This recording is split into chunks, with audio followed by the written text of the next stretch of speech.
Hello and good morning.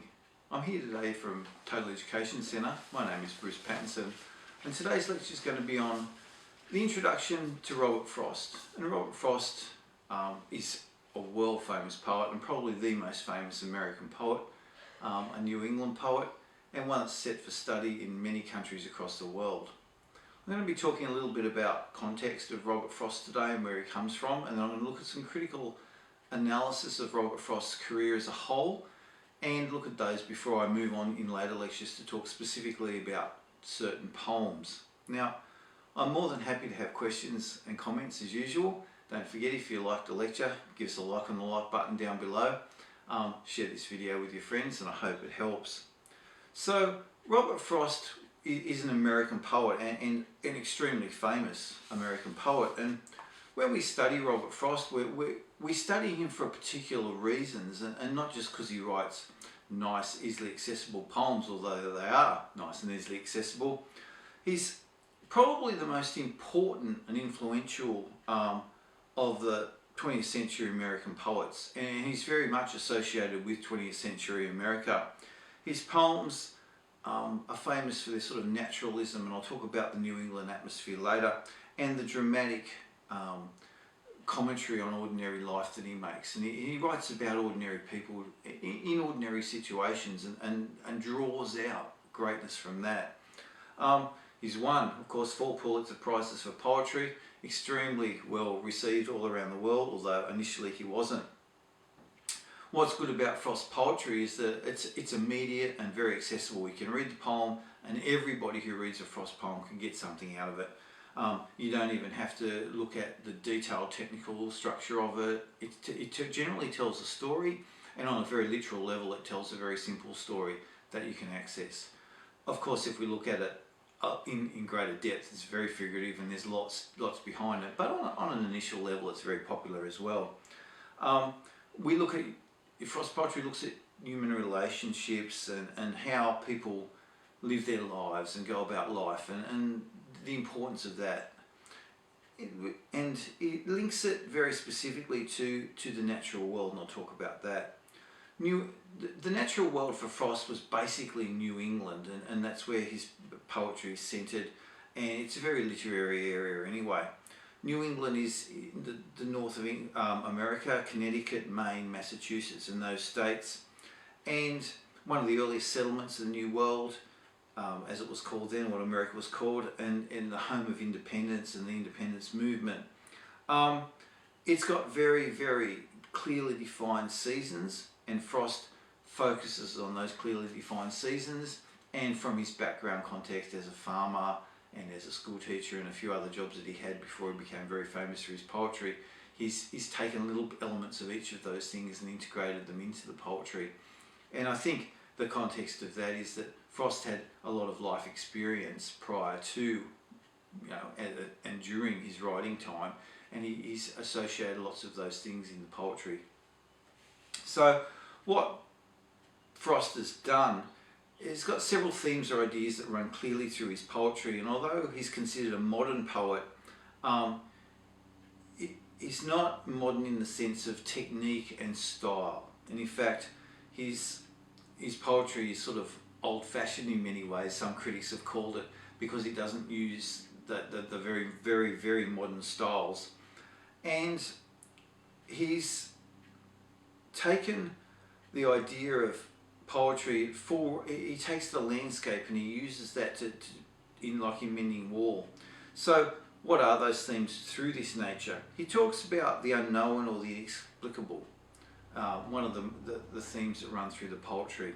What else is there? He looks at the lone individual, and he looks at the full gamut of human experience. And what we discover when we look at Frost poetry is those 3 very clear areas. And Frost lived in obviously in the 20th century, and it was a time of great change and great movement and wars and all those very, very... Society changed dramatically from the start of the century to the end of the century, faster than it ever changed before. And Frost captures some of that spirit in it and some of the problems that caused, the idea of the lone individual, and he translates that into that world experience. So, for example, Radcliffe Squires in his book talks about and says of Frost, he speaks for many of us, insofar as he speaks through an amalgam of senses and we experience, so that his poetry seems a nostalgic memory with overtones touching some conceivable future. He speaks better than most of us, that is to say, he speaks as a poet. And Frost himself said that the purpose of the poetry is to express the ineffable, and he certainly does that in many ways. So what is it about Frost that makes it so significant? And we need to look at what other people have said about Frost and work on the ideas. You've had a little bit of context. Let's see what people say about him and work on those general ideas, remembering back to those sort of major themes that I picked up: nature and the natural environment, the unknown or the inexplicable, the lone individual and human experience. And we can discover and learn about all those things in his poetry. Frost draws on everyday life and the rhythms of life. He talks about that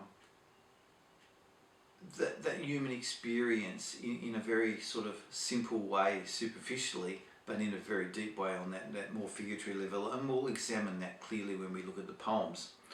He used great characterizations, lots of imagery, lots of description, and he's very technically proficient. And while the poems seem very simple superficially, they're not. They're very technically complex and sort of old-fashioned in a way. Now, we'll have a look at Frost very carefully over the next series of lectures and each individual poem and have a look very clearly at some of the great poems that he's written.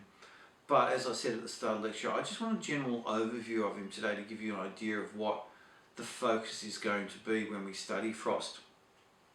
And let's have a look at a general comment, and this is from the Oxford Companion to American Literature. And they say about Robert Frost, and it's American, and we need to take that into consideration, but in general evaluation of his work as a whole, it says, in both emotion and language, he was restrained and conveyed his messages by implication.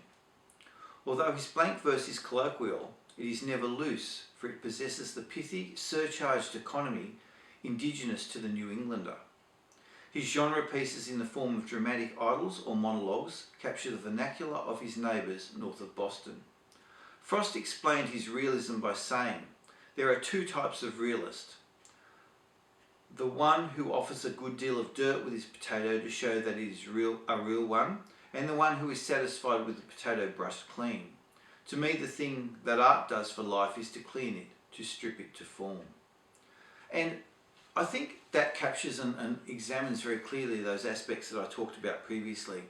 That gives you that context and where it comes from and how Frost developed his ideas of poetry out of that New England context.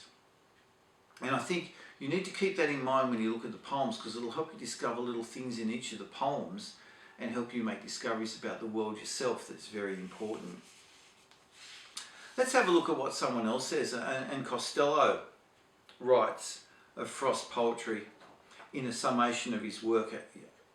By placing people and nature side by side, Frost often appears to write the kind of romantic poetry associated with England and the United States in the 1800s. There is, however, a crucial difference between his themes and those of the older tradition. And I'll just break in there and just make that comment that while Frost's poetry does appear to be very simple and in that romantic style, it's far more complex than that, and he does take it from that idea of the old romantic certainly to the modern. I'll go back to Costello now. The romantic poets of the 1800s believed that people could live in harmony with nature. To Frost, the purposes of people and nature are never the same, and so nature's meanings can never be known. Probing for nature's secrets is futile and foolish. Humanity's best chance for serenity does not come from understanding the natural environment.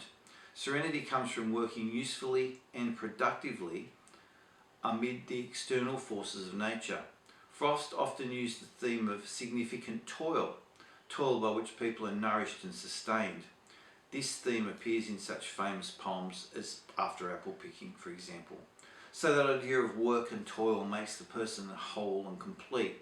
And that's very important in Frost's poems, and we can discover much about his life and his work through that. And Frost truly believed that, and I think you should go back and keep that in mind. I'd like to read you one final piece, and that's all I have the time for, although there's very much written on Frost. And I'll put some notes in the back of the lecture about where you can read a little bit more about the context of Frost. And I'd like you to go back and watch this video again and make sure that you jot down a few ideas that are in those commentaries, because they will help you understand Frost fully. My final one comes from an appraisal of his work from, of all things, a very, very ancient Encyclopedia Britannica, a written one, not an electronic one, that I found. And it gives a really clever appraisal of what his work is. It says, "The poetry of Robert Frost appeals to an unusually wide variety of readers because it can be explored in so many different ways." And that's what we talked about, those different levels, the literal and figurative levels and symbolic levels and those sorts of things. Eschewing the experimentation of many 20th century poets, Frost repeatedly says he was content with old ways to be new. From the 19th century English romantic poet William Wordsworth, he learnt that incidents and situations from common life can be described lyrically in a language close to that actually used by ordinary men and women. A point of view that made his work seem unpoetic by comparison with the contrived sentimental verse that was becoming far more popular when he began writing. From another 19th century poet, Robert Browning, Frost adapted certain principles of dramatic monologue and dialogue. His study of ancient Greek and Latin authors, particularly Theocritus and Virgil, grounded him in the pastoral conventions of the eclogue, a bucolic poem used in dialogue. Many of Frost's readers are content to enjoy his poetry precisely recorded observations of little noticed details in the appearance of natural objects and the behaviour of rural characters, but his poetry offers much more than that. From the beginning of his literary career, he endowed his rural imagery with symbolic and even metaphysical meaning. As a consequence, his best poems subtly transcend the immediate relationships of the outward individual to the interior self, to others, to nature, and to the universe in a way that illuminates the values on which his profound religious faith was built. Although his wide range of poetic mood includes fear and doubt, the affirmations predominate.